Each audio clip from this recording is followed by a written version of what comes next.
Ana Chigik. My name is Cher Thomas. Ana Uraki Meroatam. I am a person of the river. Ana Olbak. I'm also part Kokapa, Yavapai, and a little bit of Navajo. I am a member of the Gila River Indian community. I come from West End, from District 6, Gomask.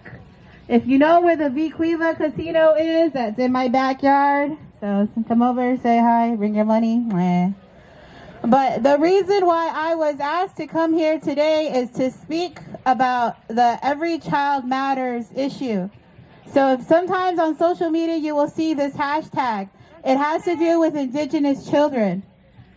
All across North America, there were residential schools. This park used to be one of them. There were schools that were started by the federal governments of both Canada and the United States, and they were also part of the armed forces. It was part of the genocide, the cultural genocide that swept North and South America. And this was done in North America by the governments and the powers that be. The children were kidnapped from their homes, taken hundreds of miles away, put into these residential schools, Phoenix Indian School being one of them, where they were tortured for the remnants of their lives. And if they survived, they went home different, changed. The federal government said that the point behind this exercise was to kill the Indian and to save the man. What really happened was that this was part of the cultural genocide that the children endured, that the children survived, and not every single one of them made it home. Some of them, by the thousands, are being found in the past few months all over North America, by the thousands. So far, nearly 7,000 children have been found. The bodies of our friends, the bodies of our great-grandparents' relatives are being found all over North America. And so the question is, how many bodies are underneath our feet here today? Currently, Indigenous academics are researching this. Currently, we are looking into this. Currently, the American Indian movement and other Indigenous movement that is dedicated to rising and amplifying Indigenous voices are looking into this in every single residential school across North America.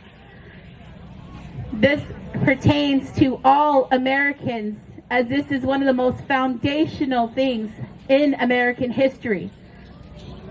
This is part of the bedrock of America itself. The suffering implemented by so many people of color. And it is time, it is a new day for us to share our stories, to share the stories of our children, to share the stories of our parents, our grandparents, and our great-grandparents. People like me and other Indigenous folk and those who choose to stand behind us.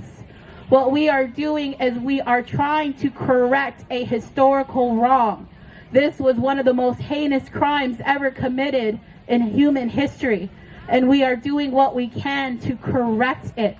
What we are asking for is for the remains of our children to be given back to us so we can rebury them in a way that is appropriate to our culture, that is appropriate to our religion, that is appropriate and a testament that these schools have failed. These schools have failed.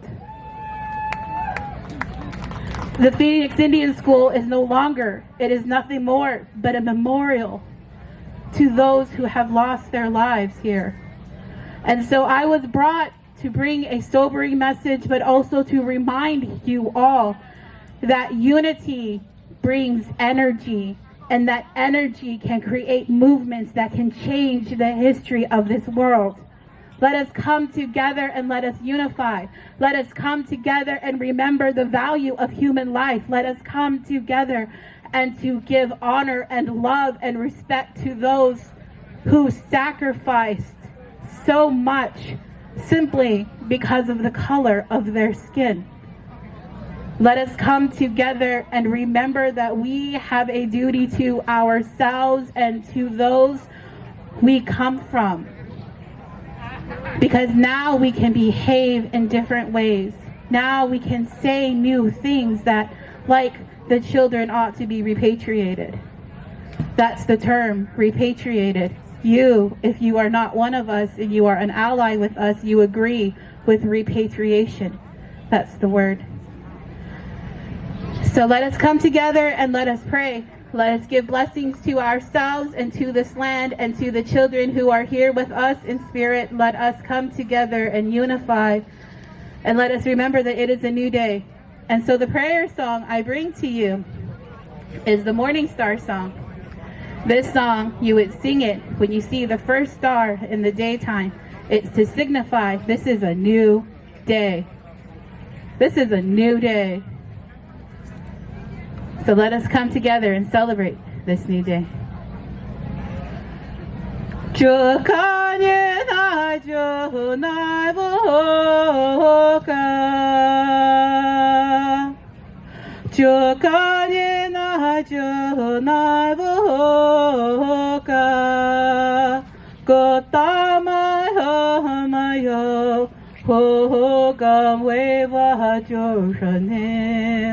Hame chok vatama seria ta shanai vahemoka chokani na chonai voka chokani na chonai voka kotamai homayo Hogam weva joshanim Hame chok vatama seria tashanai vahemoka Hogam weva joshanim Hame chok vatama seria tashanai vahemoka Hogam weva joshanim Hame chok vatama seria tashanai vahemoka Hogam weva joshanim Hame chok vatama seria tashanai vahemoka Hogam weva joshanim Hame chok vatama seria tashanai vahemoka. Thank you. Manya Sapa.